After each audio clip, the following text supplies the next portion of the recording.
Good morning everyone, Paromita's ব্লগে তোমাদের আবার ওয়েলকাম। চলে এসে সেটা নতুন ব্লগ নিয়ে। সকাল সকাল উঠে পড়েছি, এখন বাজে 9টা। গোপালকেও সকালে সেবা দেওয়া হয়ে গেছে, এখন যাব নিচে ব্রেকফাস্ট করব। তাহলে চলো এখন থেকে ব্লগটা স্টার্ট করছি, আশা করি তোমাদের ভালো লাগবে।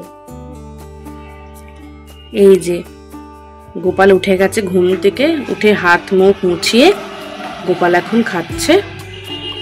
তাহলে চলো আমিও নিচে যাই, গিয়ে ব্রেকফাস্টটা করে নিই।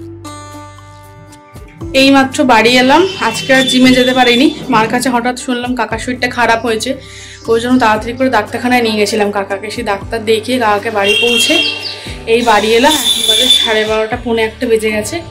চান করব, আর তোমাদের সাথে তখন আমি ব্লগ করতে পারিনি, কেননা বুঝতে পারছো শরীরটা খুব খারাপ ছিল বলে।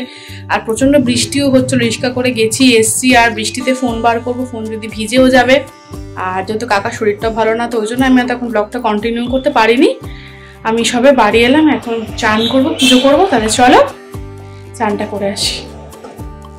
আমি চান করে চলে এসেছি পুজো করতে, আর পুজো আমার মোটামুটি হয়েও গেছে। আর দেখো, আর সিংহাসনটা আজকে কি সুন্দর লাগছে, আমার গোপুকেও কিন্তু খুব সুন্দর লাগছে। আমি চলে এসেছি নিচে লাঞ্চ করব। তাহলে চলো ঝটপট লাঞ্চটা করে নিই, মাছের ঝোল আর 2 রকম তরকারি দিয়ে। শুয়েছিলাম, উঠেছি অনেকক্ষণ, নিচে কটা কাজ ছিল, জলের বোতল ভরেছি। মা চলে গেছে, মা গেছে মাসকাবাড়ি মাল তুলতে। মা বেরিয়েছে 5:30 নাগাদ, আসতে একটু দেরি হবে, 9টা বেজে যাবে। আমি এখন নিচে যাব, নিচে গিয়ে নিচে সন্ধে দেবো, ওপরের সন্ধে দেবো, তারপর কটা কাজ আছে সেগুলো করব। তাহলে চলো নিচে যাই। পিসিমণি এসেছিল আজকে, আর এই কেকগুলো নিয়ে এসেছিল। আর জানো তো, এই কেকগুলো খেতে কিন্তু দারুণ লাগে, বেশ মিষ্টি মিষ্টি ভ্যানিলা ফ্লেভারের। বাবা চপ আনতে গেছে, চপ খাবে, মুড়ি খাবে, বড় মাও খাবে। আর আমি একটু এখন সন্ধ্যা দিয়ে এসে কফি নিয়ে বসেছি। তাহলে চলো কফিটা খেয়ে নিই। তোমাদের তো বলেইছিলাম বাবার চপ ছাড়া একদিনও চলে না। আজকে এনেছে পটলের চপ। তাহলে চলো চপ আর মুড়িটা দিয়ে দিই। আমি রান্নাঘরে চলে এসেছি, এখানে রুটি বেলে নিয়েছি আর চাটুও বসিয়ে দিয়েছি। এখন রুটিগুলো করে নেব।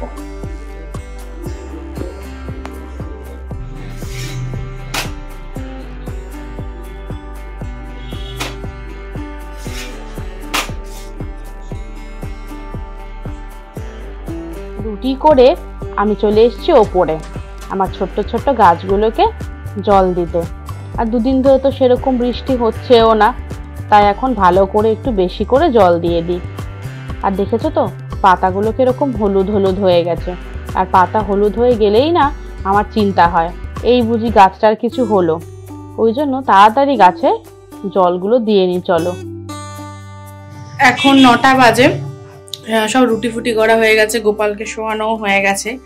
আর মা এসছে এইমাত্র, মাসকাবাড়ি মাল টাল নিয়ে এসছে। এরমই দেরি হয়, তো আমার কিছু কাজ ছিল সেগুলো করলাম। তো এখন যাব নিচে, গিয়ে দেখি মা যদি কিছু খায় টায়, চাটা যদি কিছু খায় দেবো।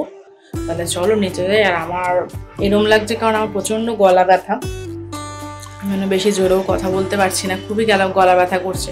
তাহলে চলো নিচে যাই, নিচে গিয়ে দেখো। আমি নিচে চলে এসেছি আর ডিনার নিয়েও বসে পড়েছি। তাহলে চলো আমি ডিনার করতে করতে ব্লগটা এন্ড করছি। আর তোমরা কিন্তু যাওয়ার আগে অবশ্যই একটা লাইক আর সাবস্ক্রাইব করে যেও কিন্তু, যদি আমার ব্লগটা ভালো লেগে থাকে। তাহলে চলো আজকে এই পর্যন্তই, কালকে আবার দেখা হচ্ছে, গল্প হচ্ছে। Tata, good night.